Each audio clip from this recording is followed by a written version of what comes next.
श्री ज्ञानेश्वरी। श्री गणेशाय नमः। श्री सरस्वत्यै नमः। श्री गुरुभ्यो नमः। श्री गोपालकृष्णाय नमः। Chapter 1 Despondency of Arjuna continued. Shloka 35. Even if they were to kill us, I do not wish to slay them, for the kingdom of the three worlds, let alone the earth. Even if they were to cause harm to us or slay us, we would not think of attacking them. Even if we were to get the uncontested kingdom of the three worlds, I would not commit this foul act. If we commit this act today, how shall we retain the respect of others? Tell me, O Krishna, shall we be able to see their face hereafter? 36. What joy will be ours, O Krishna, by killing the Kauravas? Sin alone will dog us if we slay these aggressors. If I were to slay these kinsmen, I shall be a hotbed of sins and lose your company, which we now have. If we cause the destruction of the family, we shall incur many sins. When and where shall we see you then? If the garden is engulfed in the big fire, the cuckoo will not tarry there even for a moment. Or if the chakora bird sees that the lake is full of slime, it will abandon the lake and go away. Likewise, O Lord, if my merit becomes exhausted, you will beguile us and not greet us with affection. 37.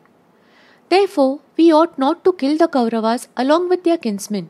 Indeed, how can we be happy, O Krishna, by slaying our own people? Therefore, I will not take up the weapon in this war. This deed appears to me to be improper in every way. If we lose you, O Krishna, what will remain with us? And our hearts will burst with sorrow. 38. Even if they do not perceive, with minds overcome by greed, evil in the destruction of the family or sin in the betrayal of friends. 39. Why should we not think it fit to turn away from this sin when we see clearly, O Krishna, the wrong in the destruction of the family? Even if the Kauravas, infatuated by pride, have come to fight us, we must see wherein lies our well-being. How can we slay our kith and kin? How can we drink poison, knowing it to be so? If by chance we come across a lion in our way, the advantage lies in avoiding it. If we throw away light and resort to a dark well, what benefit do we derive thereby? If we cannot keep away from fire facing us, it will engulf us and burn us in a moment. How do we conduct ourselves when we know fully that the sin of kin slaughter will affect us? 40. With the ruin of the family, its ancient customs decline. When these customs perish, immorality overtakes the entire family.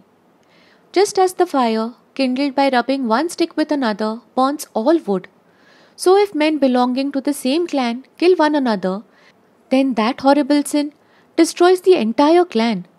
As a result of this sin, family customs languish and thereby immorality finds a home in the clan. 41. When immorality prevails, O Krishna, the women of the family become wanton. With the corruption of women, there arises intermingling of castes. Then all thought of right and wrong or moral conduct, of what one should do and should not do, is lost, even as a person who throws away the lamp in his hand and walks in the dark trips on the straight road. So with the destruction of the family, its customs cease, and then what can be his lot other than sin?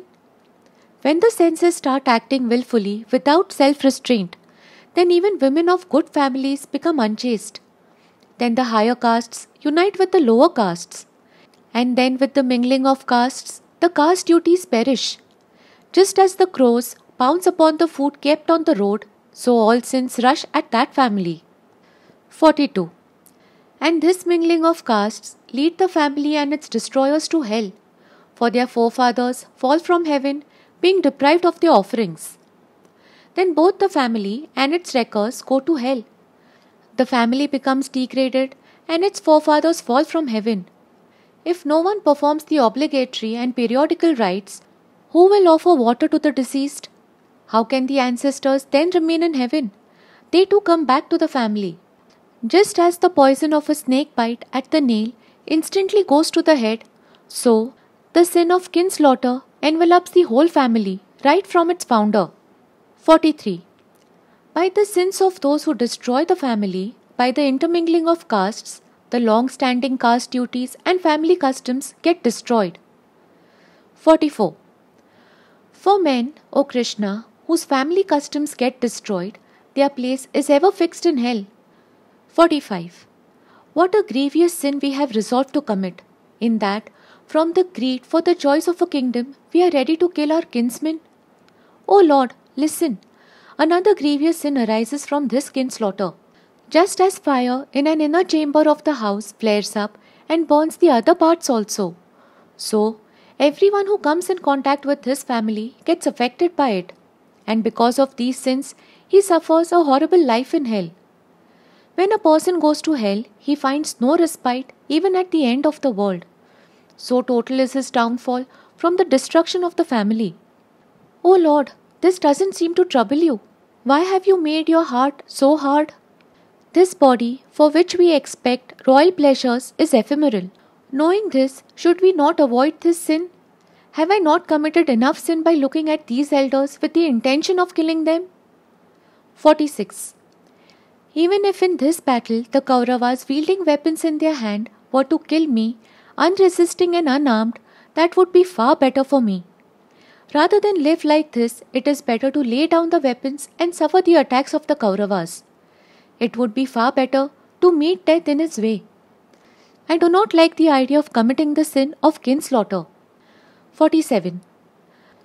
Thus spoke Arjun on the battlefield and sat in the chariot seat, laying down his bow and arrows, his heart filled with sorrow.